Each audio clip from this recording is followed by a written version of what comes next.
အားလုံးမင်္ဂလာပါ MITDC official YouTube channel ကနေပြီးတော့ကြိုဆိုပါရစေကျွန်တော်ဒီနေ့မျှဝေပေးမယ့်သင်ခန်းစာကတော့ Adobe Premiere Pro ထဲမှာနောက်ခံဘယ်လိုမျိုးဝါမလဲဆိုတဲ့သင်ခန်းစာလေးပဲဖြစ်ပါတယ်ဒီဗီဒီယိုသင်ခန်းစာဖိုင်ကိုမစတင်ခင်မှာကျွန်တော်တို့ရဲ့ YouTube channel ကို subscribe မလုပ်ရသေးတဲ့ညီကိုမောင်နှမတွေက subscribe လေးလုပ်ထားပေးဖို့တောင်းဆိုပါတယ်ဒီ YouTube channel ကနေပြီးတော့တင်ပေးနေတဲ့သင်ခန်းစာလေးတွေဟာအကျိုးတစ်စုံတစ်ခုရှိခဲ့မယ်ဆိုရင် like and share လေးဖြင့်အားပေးနိုင်ပါတယ်ခင်ဗျာဒါဆိုရင်တော့ Adobe Premiere Pro ထဲကိုတွားလိုက်ပါမယ်နော် Adobe Premiere Pro ထဲမှာကျွန်တော်ကဒီ video clip တစ်ခုရယ် audio clip တစ်ခုရယ်ကို online ကနေ download ဒီ video ကိုဘယ် website ကနေ download ထားလဲဆိုတော့ကျွန်တော်တို့ဒီ pizzaville.com ဆိုတဲ့ website ကနေပြီးတော့ကျွန်တော် download ထားတာပေါ့နော် animal running ဆိုပြီးတော့စာသားလေးကိုရိုက်ထည့်လိုက်လို့ရှိရင်ဒီ search box မှာပေါ့နော်ပြီးရင် enter ခေါက်လိုက်ပါဒါဆိုရင်တော့ဒီမျိုးဒီတလိမ့်စင်တွေပြေးလွှားနေတဲ့တလိမ့်စင်တွေကိုကျွန်တော်တို့တွေ့ရမှာဖြစ်ပါတယ်အဲ့ဒီမှာကျွန်တော်တို့ကနေပြီးတော့ဒီ shita wild animal ဆိုတဲ့ video ကလေးကိုcontrol ကလေးနဲ့လိုက်ပါဒါဆိုရင်ဒီဘက်ကိုကျွန်တော် download လုပ်ရမယ့်နေရာလေးကိုရောက်လာမှာဖြစ်ပါတယ်အဲ့ခါမှာကြာတော့ကျွန်တော် free download ကိုနိုင်မယ်ပြီးတော့မိမိလိုချင်တဲ့ resolution ရွေးပြီးတော့ download နိုင်မယ်ပေါ့နော်ဒါဆိုရင်တော့ကိုယ့်ရဲ့ computer ထဲရောက်လာပြီကိုယ့်ရဲ့ computer ကနေတစ်ဆင့်ကျွန်တော်တို့ကနေပြီးတော့ဒီ Adobe Premiere ရဲ့ project panel တွေကိုထည့်ပေးရမှာဖြစ်ပါတယ်ဒီ project panel ကနေတစ်ဆင့်ကျွန်တော်ကနေပြီးတော့ sequence တစ်ခုယူမှာမို့လို့ right click ထောက်ပြီးတော့ဒီနေရာမှာဒီ new sequence from ကလေးဆိုတဲ့အားလေးနှိပ်ပြလိုက်ပါနော်ဒါဆိုရင်တော့ဒီ sequence နဲ့ဒီ video ကလေးက quality အနေထားလေးကိုသူကကြားတော့မှာဖြစ်ပါတယ်ကြည့်တော့ဆိုရင်တော့သူ့မှာအသင်ဖိုင်ပါလာတယ်အဲ့အသင်ဖိုင်ကကျွန်တော်တို့အသုံးမပြုတာမို့လို့ကျွန်တော်က keyboard ပေါ် order လေးကိုနှိပ်ပြီးတော့အသင်ဖိုင်လေးကို select မှတ် keyboard ပေါ် delete ကိုနှိပ်ပါပြီးရင်တော့အသင်ဖိုင်မိမိကြားနှစ်တဲ့အသင်ဖိုင်လေးတစ်ဖိုင်ကိုဆွဲထည့်လိုက်ပါနော်ပြီးရင်တော့ play ကြည့်ပါမယ်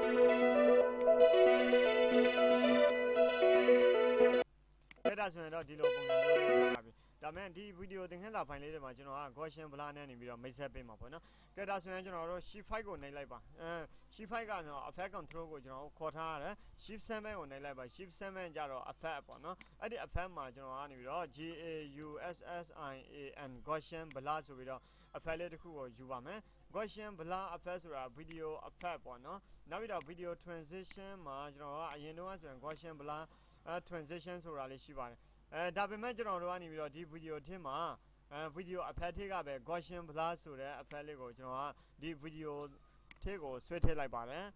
ဆွဲထည့်လိုက်တဲ့အခါမှာဒီ effect control ထဲကိုရောက်တော့တာပေါ့နော် effect control ထဲမှာကျွန်တော်တို့ကဘာတွေလုပ်လို့ရလဲဆိုတော့ဒီ video တစ်ခုကိုကျွန်တော် keyboard ပေါ်က plus key ကိုနှိပ်ပြီးတော့အကျယ်ရှင်းလိုက်မယ်နော်ပြီးရင်သူ့ကိုဒီ video ကလေးမှာဆိုရင်ဖြင့်သူကဘာတွေလုပ်လို့ရလဲဒီအစပေါ့နော်အစတုန်းကဆိုရင်ကျွန်တော်ဒီ blurriness ကို200ထားမယ်200ထားမယ်ဆိုရင်ဒီလိုမျိုးဝါတော့မယ်ပြီးရင်ဝါရကနေပြီးတော့ကြီးလာမယ်ဆိုရင်တော့ဒီကျွန်တော်ဒီအစားမှာပေါ့နော်200ထားပြီးတော့ keyframe ဖွင့်ပေးရမှာဖြစ်ပါတယ်ဒါဆိုရင်ဒီနေရာလေးမှာ keyframe တစ်လုံးရလာပြီမိမိလိုချင်တဲ့ဒီ frame ကိုတော့မယ် frame ဆိုတာဒီနေရာမှာတစ်ခါတည်းရိုက်ထည့်လို့ရတယ်ကျွန်တော်က1 second တော့မယ်ဆိုရင်1လို့ရိုက်ထည့်လိုက်ပေါ့နော်ဒါဆိုရင်00000100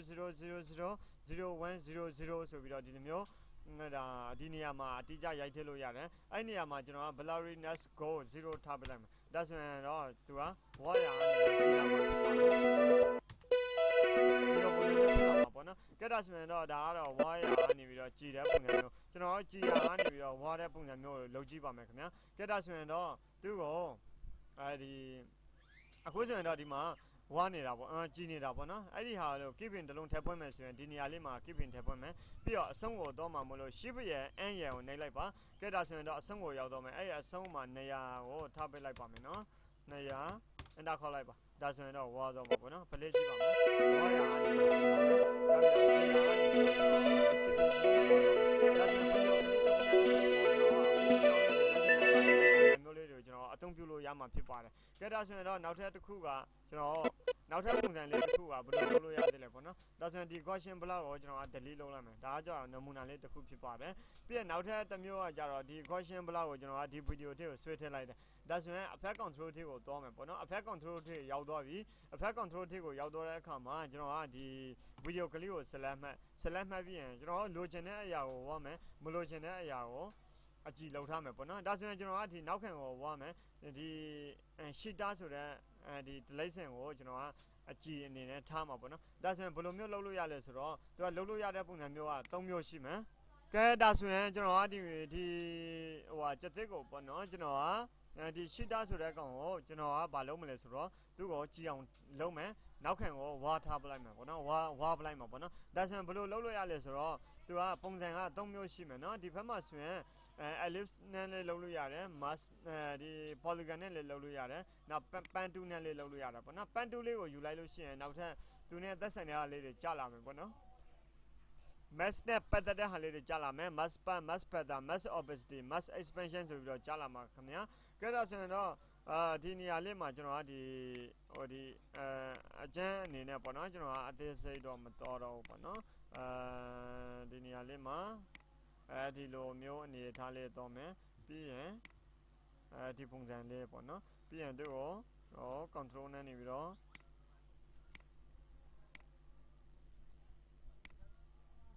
ဒီလိုမျိုးအနေထားလေးကိုထားပေးလိုက်ပါမယ်နော်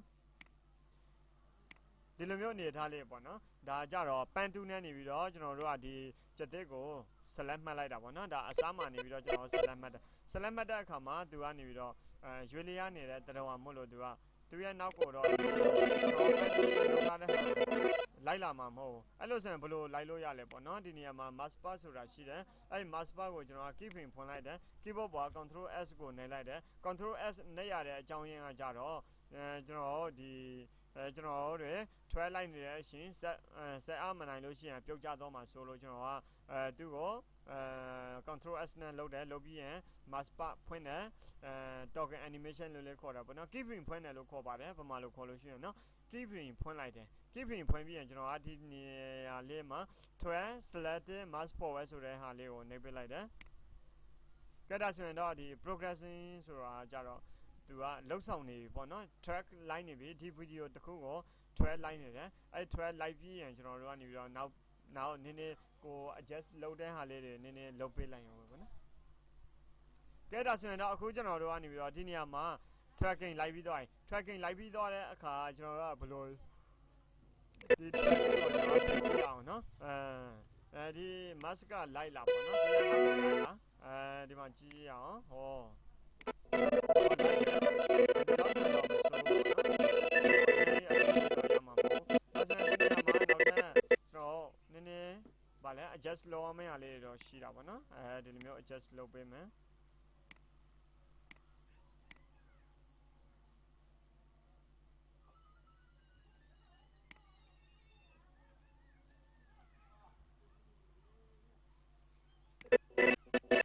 ပြီးရင်ကျွန်တော်တို့ကနည်းနည်းပါးလေးပဲသူ့ကို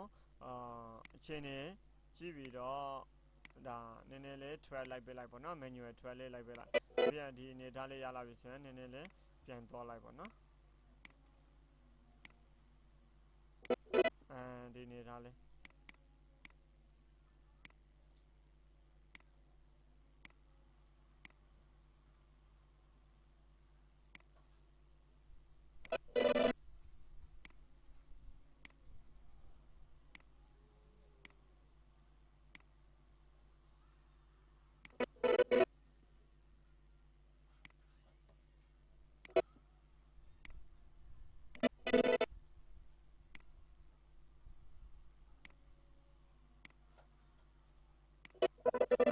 ရပြီဒီအနေထားလေးလုပ်ပြီးသွားရင် control s နဲ့ save မယ် control s နဲ့ save ပြီးရင်ကျွန်တော်ကနေပြီးတော့အဲ့ဒီနေရာလေးမှာကျွန်တော်ကဒီဘာလုပ်မလဲဆိုတော့ဒီနေရာမှာ feather sorry ဒီ blurriness ကိုအရင်ရှင်းပြမယ်ပေါ့နော်ဒီ blurriness ကိုကျွန်တော်ကဒီအစားမှာဒီ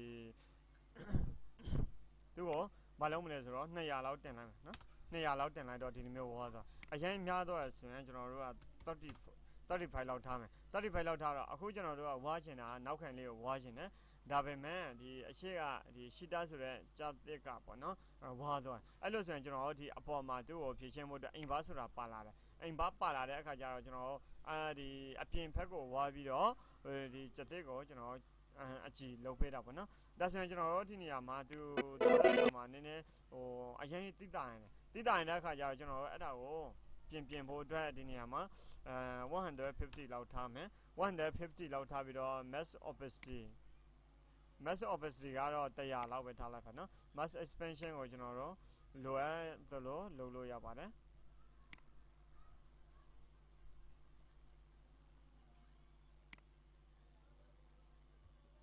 ဒီလိုမျိုးနေထားလေးပေါ့နော် ဒီလိုပုံစံမျိုးအနေထားလေး play ကြည့်ပါမယ်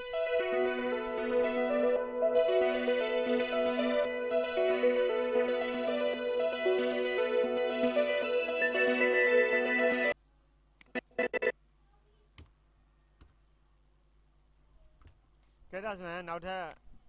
adjust လုပ်လို့ရတဲ့ဟာလေးရှိတယ်ဒါဒီပုံစံမျိုးလေးတော့ဖန်တီးလို့ရတာပေါ့နော်အဲ့မှာဒီ master expansion လေးတွေကိုကိုလိုအပ်တယ်လို့ကျွန်တော်တို့ပြင်လို့ရတာပေါ့နော်ကဲဒါဆိုရင်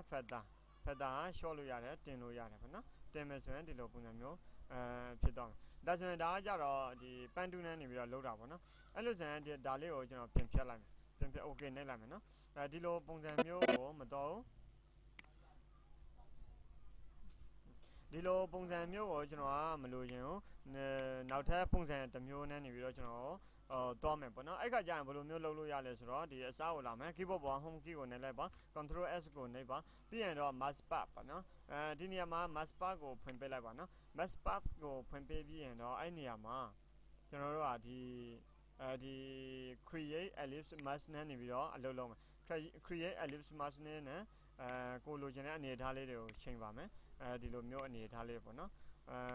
မိမိကြိုက်တဲ့အနေအထားလေးတွေရအောင်ကိုယူမယ်ပြီးရင်ကျွန်တော်တို့ကနောက်ထပ်အခုနကလုံတော့တဲ့ပုံစံမျိုးအတိုင်းပဲဘာလုပ်လို့ရလဲဆိုတော့သူ့ကို thread လိုက်လို့ရတယ်ဒီအစားမှာကျွန်တော်က thread လိုက်မယ်ဆိုရင် control s နဲ့နှိပ်ထားပေးရမယ်ပြီးရင်တော့ဒါလေးကို thread selected mask forward ဆိုတာကိုနှိပ်လိုက်ပါနော်ဒါဆိုရင်ဒါ progressing လုပ်နေပြီပေါ့နော်ဒီလှုပ်ဆောင်မှုကိုသူကလှုပ်ဆောင်နေပြီဖြစ်ပါတယ်ပြီးမှပဲကျွန်တော်တို့ဒီဘက်မှာရှိတဲ့ mask bar ရဲ့ mask feather ရဲ့ mask opacity ရဲ့ mask expansion ရဲ့ဆိုပြီးတော့ဒါလေးတွေကို setting လေးနည်းနည်းချိန်ပေးရမှာပေါ့နော်ပြီးရင်ကျွန်တော်တို့ကနေပြီးတော့သူ့ကို adjust ပြန်လုပ်လို့ရပြီဖြစ်ပါတယ်ကဲဒါဆိုရင်တော့ကျွန်တော်တို့ကနေပြီးတော့ဒီအနေအထားလေးဖြစ်သွားပါပေါ့နော်ဒီအနေအထားလေးဖြစ်သွားရင်ဒီ track ကကျန်နေဖြစ်တယ်ဆိုရင်ကျွန်တော်တို့က manual တော့လုပ်လို့ရတယ်เนาะတခါတလေဒီနောက်ခံ background မှာပဲသူကလိုက်ပါတော့တဲ့တာတွေပါလို့ရှိတာပေါ့နော်ဒါကကြတော့ဒီ Adobe Premiere ရဲ့ Initial လို့ပြောလို့ရတာပေါ့နော်ဒါဆိုရင်နောက်ခံဒီလိုမျိုးကြံခဲ့တယ်ဆိုရင်ကျွန်တော်နောက်ထပ်တစ်နည်းကသူ့ကိုဒါလေးကိုပြင်ဖြတ်เนาะဒါလေးကိုပြင်ဖြတ်ပြီးရင်တော့သူ့ကို mask ကို select မှတ်မယ် select မှတ်ပြီးတော့ပထမ mask ကို delete လုပ်လိုက်เนาะဒီ mask 2ကိုလည်း delete လုပ်မယ်ပြန်ပြီးတော့ကျွန်တော်တို့ကနေပြီးတော့ပြန်ပြင်မယ်ပေါ့နော်ပြန်ပြင်မယ်ဆိုတော့ဒီအနေထားလေးပဲထားမယ်ပေါ့နော်သူရောပြီးရင်ဒီ mask bar မှာဘာလုပ်မလဲသူရော keeping ဖွင့်မယ်ပြီးရင်ကျွန်တော်တို့လိုချင်တဲ့အနေထားလေးတော့မယ်ဒီလိုမျိုး light ပေါ့နော် menu ရလိုက်မယ် manual thread လိုက်တယ်လို့ခေါ်ပါတယ်manual thread လိုက်ပြီးတော့လေကျွန်တော်တို့ဒီတကယ်ဟိုဟာတချို့လုံးဆောင်လို့မရတဲ့နေရာတွေမှာဆိုရင် manual thread လိုက်ပြီးတော့ကျွန်တော်တို့ကနေပြီးတော့ပြင်ပေးရတာလေးရှိပါတယ်ဒါအနည်းဆက်ဆုံးပေါ့နော်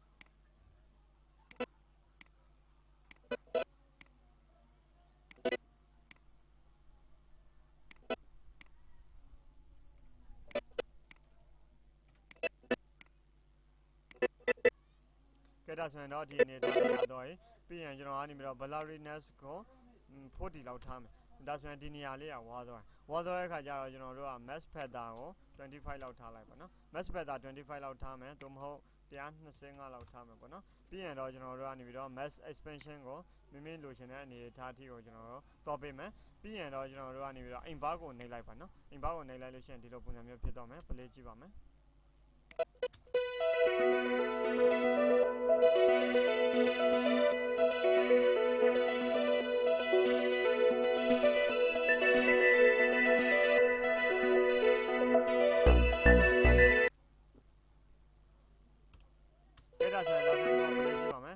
အိမ်ပါလုပ်လိုက်ပါနော် play ကြည့်ပါမယ် save လုပ်မယ်ဒီဘက်ကိုလာမယ်ဒီလိုနေရာလေးပေါ့အချိန်လုံးနဲ့နေရာကိုချိန်ပြီးတော့နောက်ခံလေးကိုဝါတယ်လိုက်တော့ဒီလိုပုံစံမျိုးပြီးတော့ကျွန်တော်လှုပ်ဆောင်ပေးလို့ရပါတယ်နောက်ထပ်တစ်ခုကျွန်တော်နမူနာလေးလုပ်ပြပါမယ်နော်ဒီပုံမဟုတ်ဘဲနဲ့ကျွန်တော် flower ခင်တော့ပေါ့နော်ဒါသူကရွေးလျားနေတဲ့အရာလေးတွေဖြစ်တဲ့အတွက်နော်သူ့ကိုတခါအသေးစိတ် trail လိုက်မယ်ဆိုရင်တော့ရပါတယ်ဒါမဲ့ကျွန်တော်တို့ကနေပြီးတော့နည်းနည်းကတိကောင်းလေးဖြစ်တယ်ပေါ့နော်တချို့ဟာတွေကြတော့ FLOWERS flowers ပေါ့နော်flowers video လေးတွေဆိုရင်လောက်ရတာအရင်တွေ့တာပေါ့နော်ဒီလိုပုံစံမျိုးလေးဆိုရင်ကျွန်တော်တို့တွေနောက်ခံwall blight တာတော့ဘာလို့မျိုးကိုကျွန်တော်တို့ဖန်တီးလို့ရတာပေါ့နော်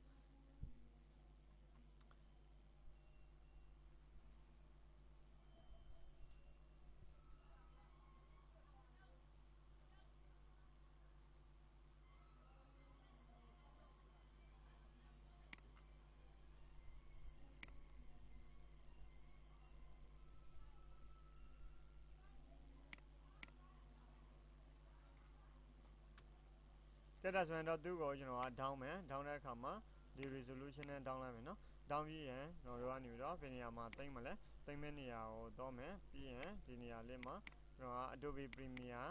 sample video ဒီနေရာလေးမှာ save လုပ်မယ် start download နိုင်မယ် close ပိတ်မယ်ပြီးရင်ဒီကနေပြီးတော့ကျွန်တော် project ထဲကနေပြီးတော့ဆွဲခေါ်မယ်ပေါ့နော်ခေါ်သွင်းလိုက်မယ် double click လုပ်လိုက်မယ် follower ဆိုတဲ့ဟာလေးကို open နဲ့ထည့်လိုက်မယ်ပြီးရင်ဒီ video ကလေးကိုကျွန်တော်က home key ကိုနှိပ်လိုက်မယ်နော် sorry home key ကိုနှိပ်လိုက်မယ်ပြီးရင်သူ့ကို delete လုပ်မယ် delete လုပ်ပြီးတော့ကျွန်တော်ကဒီ video ကလေးကိုဒီထဲကိုဆွဲထည့်လိုက်မယ်နော်ခါတလေကျွန်တော်ဒီလိုမျိုးဆွဲထည့်လို့မရလို့ရှိရင် double click နှိပ်ပြီးတော့ကျွန်တော်ဒီမှာဆိုရင်ပြန်သူကဆွဲထည့်လို့မရဘူးပေါ့နော်ဆွဲထည့်လို့မရတော့ဒီမှာ insert ဆိုတဲ့ဟာလေးရှိတယ် insert ဒီကဒီနေရာလေးမှာပေါ့နော်ဒီဘက်မှာဒီကဒါမျိုးလေးတွေနော်ဗီဒီယိုကကျွန်တော်တို့တွေပြန်ပြီးတော့ select မှတ်မယ် home key ကိုနှိပ်လိုက်ပေါ့နော် home key ကိုနှိပ်လိုက်ဒါတွေအကုန်လုံးကိုဖျောက်ပလိုက်ရင်လည်းရတယ်နော်ပြီးရင်ဒီဟာလေးတစ်ခုလုံးကိုလည်းဖြတ်ပလိုက်လို့ရတယ်နော်သူ့ကိုဒီကနေပြီးတော့ right click ထောက်ပြီးတော့ကျွန်တော်ဒီကနေပြီးတော့တစ်ခါတည်းnew sequence ယူလိုက် play ကြည့်ပါမယ်play ကြည့်တဲ့အခါမှာဒီလိုပုံစံမျိုးကျွန်တော်ရလာမှာဖြစ်ပါတယ်သူ့ကိုတစ်ခါကျွန်တော်တို့ကနောက်ခံဒီတက်ပို့ဝါရှင်တယ်ဘယ်လိုဝါလို့ရလဲဆိုတော့အခုနကဒီ effect pan တွေကိုတော့မယ်ပေါ့နော် effect pan တွေကနေပြီးတော့ကျွန်တော်ဒီနေရာမှာ delete လုပ်လိုက်မယ်ပြီးတော့အသင် file လေးတစ်ခုလောက်ကိုဆွဲထည့်ထားမယ်ပေါ့နော်သူ့ကို effect pan တွေတော့ဒီ Gaussian block ကိုဒီမှာထည့်ပြီးရင်ကျွန်တော် effect control ကိုတော့ effect control မှာကျွန်တော်တို့ကဝါရှင်တာဒီပန်းပွင့်လေးပေါ့နော်သူ့ကိုဒီပန်းပွင့်လေးကိုကျွန်တော်ကနေပြီးတော့ဒါ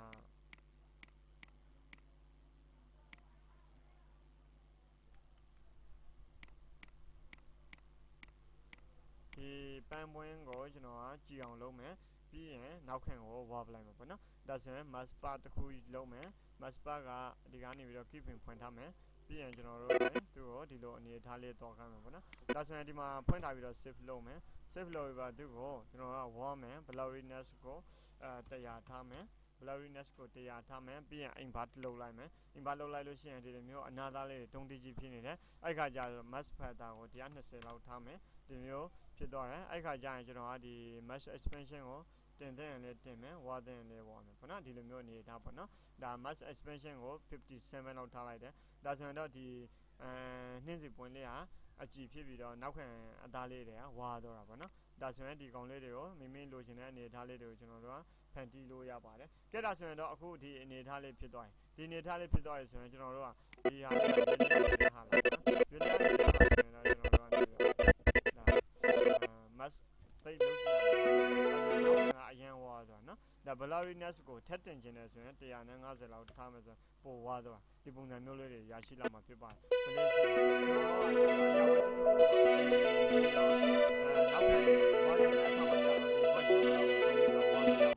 ဒါကြတော့နမူနာလေးတွေတစ်ခုကိုကျွန်တော်လုပ်ပြတာပဲဖြစ်ပါတယ်မိမိစိတ်ကြိုက်ကို